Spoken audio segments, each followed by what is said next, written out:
Welcome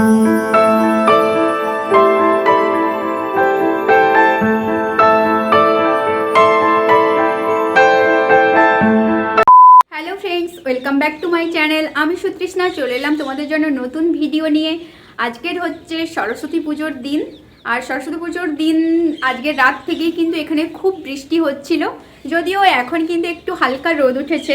just দেখুন, এই যে এখনও কিন্তু শুকনো হয়নি, হালকা হালকা আছে।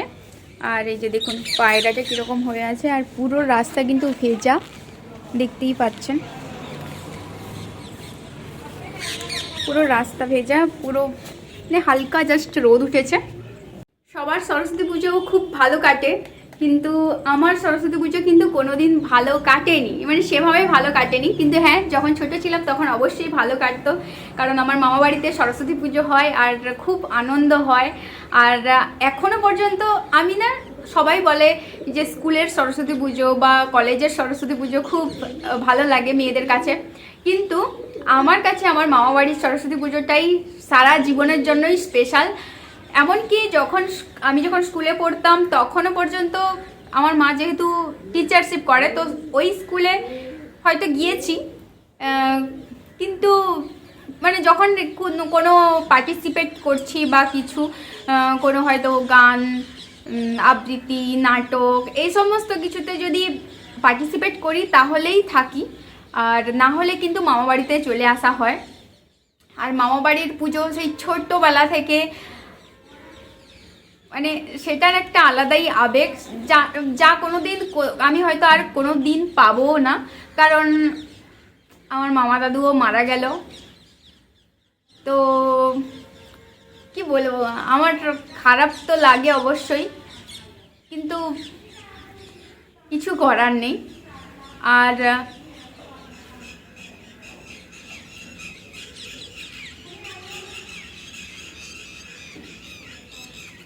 মানে তো আমি এটাই বলতে চাই যে মামা বাড়িতে যে পুজোটা হয় সেটার একটা কিন্তু আলাদা মর্ম থাকে। আর ছোটোবেলা থেকে সেই ঠাকুরকে দেখেছি, ছোটোবেলা মামা বাড়ির মন্দির দেখেছি, ছোটোবেলা থেকে সেখানেই পুজো দিই, সেখানেই করি। এমনকি হয় না যে স্কুলে পড়লে বা কলেজে পড়লে সরস্বতী পুজো মানে কিন্তু বাঙালির কাছে একটা প্রেম প্রেম ভাব এরকম একটা হয়, যেটা খোলাখুলি কথা। কিন্তু আমার জীবনে কখনো এরকম হয়নি যে আমার স্কুলের সরস্বতী পুজোটা খুব স্পেশাল হয়ে গেছে, মামাবাড়ির সরস্বতী পুজোতে যেতে ইচ্ছে নেই। বরং আমরা আরও বলতাম যে না, মামা বাড়িতে চলে যাবো, সরস্বতী পুজো মানে মামা বাড়িতেই যাওয়া হবে, ভালো লাগে। এমনকি একবার আমার মনে আছে, আমার মাসিমণির ছেলে, আমার ভাই তো একটু আলাদা রকমের, তো তাই জন্য সে হয়তো অতটা পছন্দ করে না, কিন্তু আমার মাসিমণির ছেলে আর আমি মিলে একবার মনে আছে 3টে থেকে উঠেছি, লোকের বাড়িতে ফুল চুরি করতে গিয়েছিলাম, আবার তারা আমাদেরকে বকেও ছিল। তারপরে আমার মামা দাদুর নাম শুনে বলল যে আচ্ছা ঠিক আছে, তোমরা ওদের বাড়ির তাহলে ঠিক আছে, কিন্তু আর ফুল তুলোনি, চলে যাও এবার, এরকম করে কথা বলছিল। ভালো লাগে, কিন্তু এবারে তো মামা বাড়িতে পুজো হচ্ছে না, আর পুজো হলেও আমরা যেতে পারবো না, এখন যা অবস্থা হয়ে গেছে। কারণ আমারও বিয়ে হয়ে গেছে, আমিও চলে এসেছি, কিন্তু কোথাও না কোথাও মনে তো অবশ্যই থেকে গেছে যে এই সব স্মৃতিগুলো না কোনোদিন ভোলার নয়। আর বিশেষ করে আমি জানি না কেন, বেশিরভাগ মানুষেরই দেখেছি মামা বাড়ির প্রতি যে একটা আবেগ, সেই জিনিসটা মানে কি বলবো, সেই জিনিসটা সবারই কম বেশি হয়, কিন্তু আমার ক্ষেত্রে আমার খুব বেশি, কারণ আমার মামা বাড়িতে জন্ম, আর মামা বাড়ির লোকেরা আমাকে এত ভালোবাসা দিয়েছে যেটা কোনোদিনও ভুলার মতন নয়। আর কোনোদিন তাদেরকে কম্পেয়ার করার মতন এখনো পর্যন্ত কোনো মানুষই আসেনি। ইনফ্যাক্ট আমার হাজব্যান্ডও না, আমার হাজব্যান্ডও আমি বলতে পারি যে টাইম লাগবে, আরও এরকম ধরনের মন তৈরি করতে অনেকটাই টাইম লাগবে। কাউকে কিছু দিলে সবাই ভালোবাসতে জানে, কিন্তু কিছু না দিয়েও যে ভালোবাসা যায় সেটা কিন্তু সবার হয় না, এটাই আর কি। মন তো খারাপ লাগছে। আর এখানে কিন্তু পুজোই হচ্ছে না, রাজস্থানে কিন্তু সরস্বতী পুজো হয়, মানে স্কুলে টুলে হচ্ছে, কিন্তু এখানে পাশাপাশি কোথাও কিছু সেরকম হচ্ছে না। ওই জন্য কিন্তু তবুও ছোটোবেলা থেকে যেহেতু সরস্বতী পুজোর দিন একটা মানে স্পেশাল মতোই মনে হয়, তো আজকের আমি ভাবছি যে আজকে কিন্তু আমরা নিরামিষ খাবো, পুরো নিরামিষ, মানে একদম পেঁয়াজ রসুনও বাদ। আর আজকের বানাবো খিচুড়ি আর করব বেগুন ভাজা। উচ্ছেগুলো নষ্ট হয়ে যাচ্ছে, তাই জন্য বাধ্যতামূলক উচ্ছে ভাজাও করতে হবে আমাকে। তো এইগুলোই ভাবছি করব, দেখতে থাকুন, সঙ্গে থাকুন। আর কি বলবো, সবার সরস্বতী পুজো কেমন কাটলো অবশ্যই জানাবেন। আমার তো এবারে সরস্বতী ঠাকুরের মুখটাই দর্শন হলো না, কারণ এখানে তো পুজো হচ্ছে না, যেহেতু আমি কোথাও ঠাকুরটাও দেখতে পারবো না। ঘরে থাকলে তাও হয়তো যেতাম পাশে কোথাও, পুজো টুজো হচ্ছে বিয়ের পরে, অ্যাকচুয়ালি বিয়ের পরেই যখন পরের সরস্বতী পুজোটা আমার শ্বশুরবাড়ির পাশে একটা ছোট স্কুল আছে, কি স্কুল আমি ভুলেও গেছি, তো সেই স্কুলে একবার গিয়েছিলাম, দেখে মনে আছে। সেই স্কুলে একবার গিয়েছিলাম, আমার বর, আমি, শাশুড়ি মা করে পুজো দিতে গিয়েছিলাম। কিন্তু ওই যে বলছি, সরস্বতী পুজো মানে মামা ঘর, আর কোথাও না। সবচেয়ে বেস্ট মামা ঘর।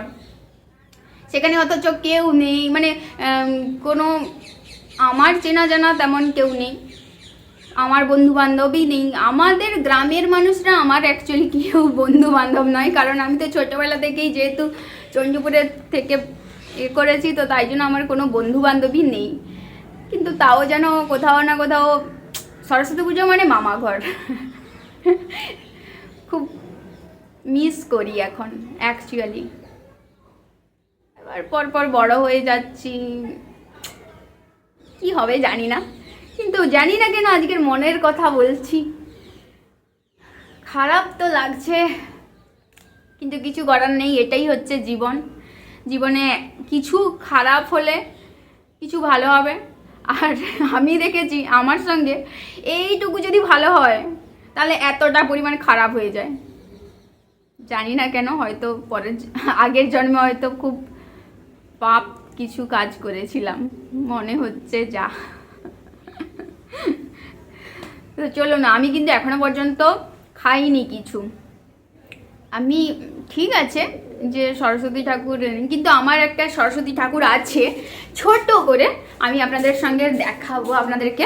তো আমি ভাবছি এই যে সরস্বতী ঠাকুর, লক্ষ্মী ঠাকুর আর গণেশ ঠাকুর, আমি স্নান করে আজকের ভাবছি এইখানে সরস্বতী ঠাকুরকে একটু মানে প্রত্যেকদিনই দেখাই, কিন্তু আজকের একটু বেশি স্পেশাল, ও এটাই করব বলে ভেবে রেখেছি। তারপরে না, প্রথমে আগে রান্নাবান্না করে নেব, তারপরে স্নান করব, তারপরে ঠাকুরকে ধূপ দেব, মানে পূজা করব। তারপর আর আজকের মানে কি বলবো, এই বৃষ্টি হওয়ার কারণে আমি কিন্তু ফুলও আনতে পারিনি। এইখানে অনেক গাছ আছে, এই এখন বৃষ্টি হয়ে গেছে, আবার এখন হালকা রোদ উঠেছে। আমার বর যদি আসে, যেহেতু বৃষ্টির জন্য আমার বর সকালবেলা স্নান করেনি, তো আমার বর যদি আসে ওকে পাঠাবো ওইখানে পাশেই ফুল গাছ আছে, ওখানে পাঠাবো। যদি যায় তো ভালো, না হলে কিন্তু শুধুমাত্র ধূপ দিয়ে পূজা, যতটা নিজের মন শুদ্ধ তো সব শুদ্ধ, আমি এটাই মনে করি। তো এটাই করব। তো চলুন আজকে ভ্লগটা এভাবেই স্টার্ট করছি। আর আমি জানি না কেন আজকে আমার কোনো এক্সাইটমেন্ট নেই, আর পুজো বলে মনেই হয়নি সত্যিই। এখানে কোথাও পুজো হচ্ছে না তো কি করে মনে হবে, কিন্তু ঘরে থাকলে তাও স্কুলে তো অন্তত হয়, আর এখানে স্কুলগুলো কিন্তু অনেকটা দূরে আছে, তো তাই জন্য আর মনে হচ্ছে না, এটাই আর কি। তো চলুন এখন রান্না করা যাক। রান্নার জন্য আমি এই যে লাইটটা জ্বালাই, এখানে আছে মুসুর ডাল আর মুগ ডাল, দুটো ডাল নিয়েছি, আর চালটাও নেব, নিয়ে এবারে এটাকে আজকে খিচুড়ি বানাবো। আর খিচুড়ি বানানোর জন্য কালই আমি কিনে এনেছি, যেহেতু ফুলকপি আমাদের ছিল না, তাই জন্য কিন্তু কালই কিনে এনেছি। এই যে ফুল ফুলকপিটা। বাবারে, এই যে এই বড় ফুলকপিটা কিনে এনেছি। এই ফুলকপিটা দিয়ে আজকে খিচুড়ি বানাবো। তো চলুন কাটাকুটিগুলো করে নিই, তারপরে আপনাদের সঙ্গে শেয়ার করছি। তো দেখুন আমি কিন্তু এখানে কাটাকুটি করে নিয়েছি। প্রথমেই দেখাই, এই যে উচ্ছে আর এটা বেগুন ভাজবো, তাই জন্য বেগুনটাকে জল দিয়ে রাখছি যাতে দাগ না পড়ে যায়। আর এখানে আছে আলু আর গাজর, আর এই যে এটা আছে ফুলকপি। ফুলকপি একটু বেশি পরিমাণ দিয়েছি, গাজরটা একটু কম আছে আমার কাছে।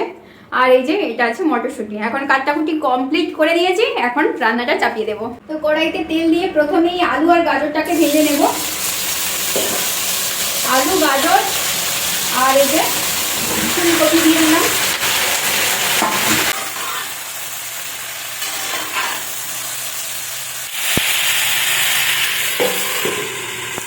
খিচুড়ির জন্য সবগুলো সবজি ভেজে নিয়েছি। এবার প্রথমেই কিন্তু বেগুন ভাজাটা করার জন্য কড়াইয়ের মধ্যে তেল দিয়ে লবণ হলুদ দিয়ে বেগুনটা তুলে দিলাম। দেখুন বেগুন ভাজাটা কমপ্লিট হয়ে গেছে। এবার কিন্তু উচ্ছে ভাজাটা করবো। এই যে উচ্ছে কেটে রেখে দিয়েছি, উচ্ছেটা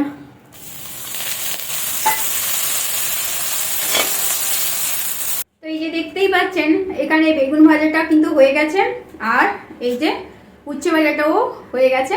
এবার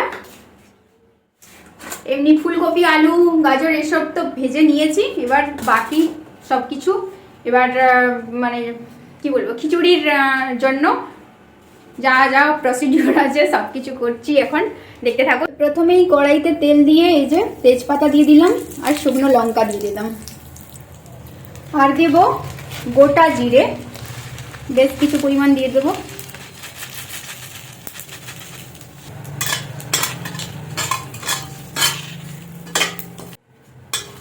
এবার জিরে থেকে বেশ সুন্দর একটা গন্ধ বেরোচ্ছে, আর শুকনো লঙ্কাগুলোও ভালোভাবে ভাজা হয়ে গেছে। এবার আগে থেকে ভাজা করে রাখা আলু, গাজর আর ফুলকপিটা তুলে দিলাম, টমেটো তুলে দিলাম, আর তুলে দেবো মটরশুঁটি। এবার একটু ভালোভাবে নাড়াবো।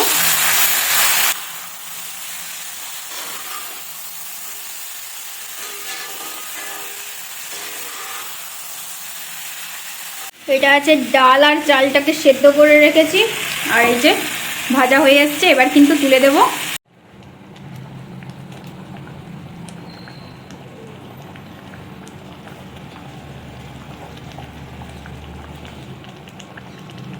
খিচুড়িটা হচ্ছে, এই যে দেখতেই পাচ্ছেন বেশ ভালো হচ্ছে, এখন ফুটছে, আলুগুলো সেদ্ধ হয়নি, সেদ্ধ হবে।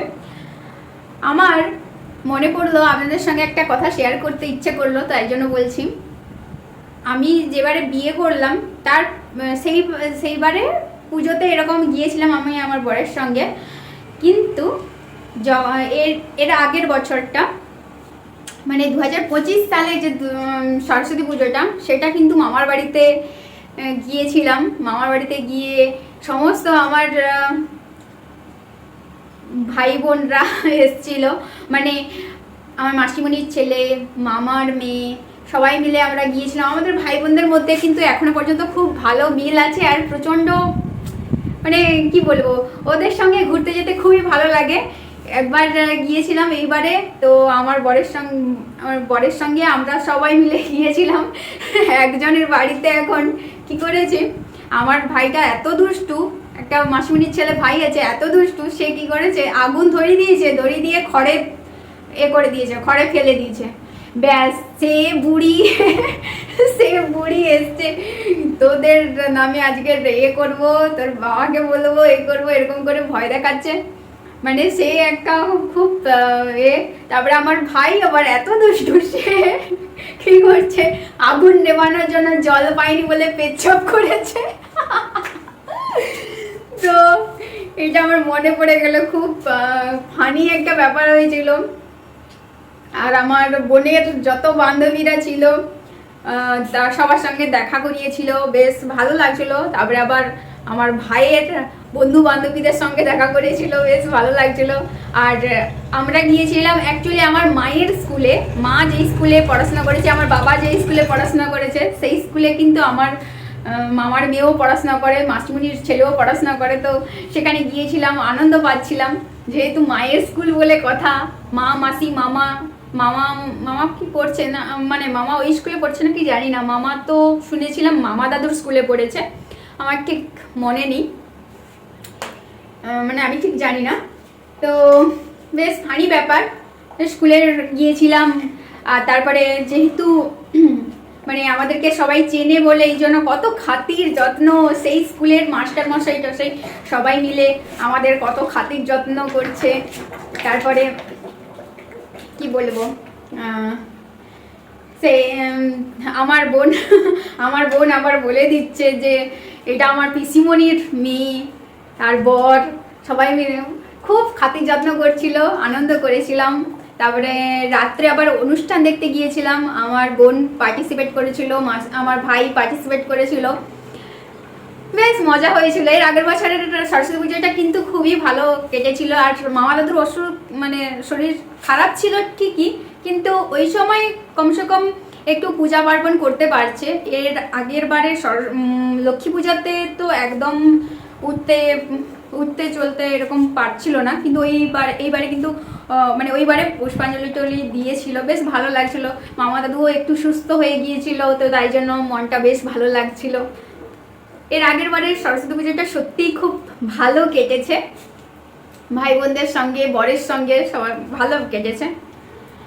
এবারে তো একদম যাচ্ছা তাই, এবারে না ভাই ফোঁটা করতে পারলাম, না রাখি পূর্ণিমা করতে পারলাম, না সরস্বতী পূজাতে একটু আনন্দ করতে পারলাম, কিছুই আর হলো না।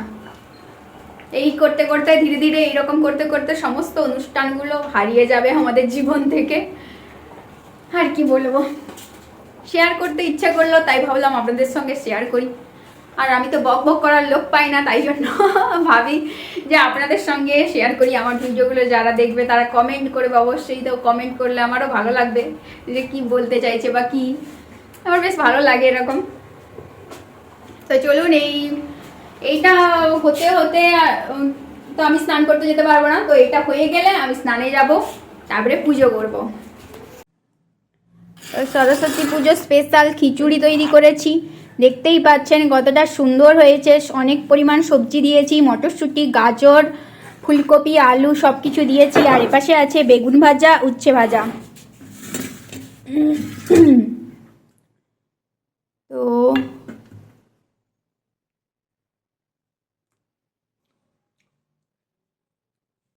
খাওয়া দাওয়ার পরে ভিডিওটা আর কন্টিনিউ করতে পারিনি, তো তাই জন্য ভাবলাম যে না, ভিডিওটা একদম কমপ্লিট করে শেষ করব। তো এই যে এখন আমরা বসে আছি, যে আমার বড় আমার পাশেই বসে আছে এখন। তো কি গো, তোমার বলো এবারে সরস্বতী পুজোটা কেমন কাটলো? খুব সুন্দর কাটছে, ঘরে বসে বসেই। রাজস্থানে তো সরস্বতী পূজা কোথাও দেখতে পাইনি, তাই ঘরে বসে খিচুড়ি খেয়ে কাটলো। কেমন লাগলো খিচুড়ি? খিচুড়িটা ভালোই বানিয়েছে সরস্বতী পুজোর স্টাইলেই। তাই ঘরে বসে বসেই কাটালাম বছর সরস্বতী পুজো রাজস্থানে। আর কি, এখানে তো কোথাও ছুটি নেই, তাই যেরকম নর্মাল কাটে সেভাবেই কাটালাম কাজের মধ্য দিয়ে। আমার বরের আসলে শরীর খারাপ হয়ে গেছে, গলা শুনেই বুঝতে পারছেন, ঠান্ডা লেগে গেছে প্রচন্ড, তো তাই জন্য ওর অসুবিধা হচ্ছে। আমি বলি যে মানে সকাল সকাল স্নান করতে না, কিন্তু কে কার কথা শোনে। আরে ডেইলি সকাল স্নান করাটাই ভালো। ডেলি স্নান করে করে ঠান্ডা লাগিয়ে দিয়েছে। তো এবছরের সরস্বতী পূজা কিন্তু খুব মানে কি বলবো, একদমই খারাপ কাটছে, কারণ কোথাও ঠাকুরের মুখ মানে দেবী দর্শনটাই হলো না, তো এটাই সব থেকে খারাপ লাগছে, আর কিছু না। তো আর কি করব, যেখানে যেখানে যেরকম সেখানে সেরকম মানিয়ে নিতে হবে। এখন এখানে পুজো হয় না, এখানে হয়তো ঠাকুর মানে কি বলবো, এই স্কুলে হয়তো হতে পারে, কিন্তু স্কুলে তো আর আমাদেরকে কি যেতে দিবে স্কুলে? তো যাইনি, তো ঠাকুরটাই দেখা হলো না। সবাই কত সুন্দর পোস্ট করছে, সব শাড়ি ফাড়ি পরে গয়না টাকাটি পরে কত সুন্দরভাবে পুজো টুজো দিতে গেছে, পুষ্পাঞ্জলি দিতে গেছে, তো সেগুলো দেখে ভালো লাগছে। আবার কোথাও না কোথাও মনে হচ্ছে যে আমিও যদি থাকতাম তাহলে আমিও যেতে পারতাম। তো এটা খারাপও লাগছে আবার কখনো। তো এইভাবেই আমাদের সরস্বতী পুজোটা কাটলো আর কি। তো আজকে ভিডিওটা এখানেই শেষ করে দিচ্ছি। আপনাদের কেমন সরস্বতী পুজোটা কাটলো অবশ্যই আমাকে কমেন্টে জানাবেন। তো আজকে ভিডিও এখানেই শেষ করে দিচ্ছি, দেখা হচ্ছে নেক্সট ভিডিওতে। তত সময় ভালো থাকুন, সুস্থ থাকুন, আর সবাইকে ভালো রাখুন। আর কি বলবো, এনজয় করুন সরস্বতী পুজোয় ভালোভাবে। আমরা তো এনজয় করতে পারলাম না, আপনারাই এনজয় করুন। তো টাটা।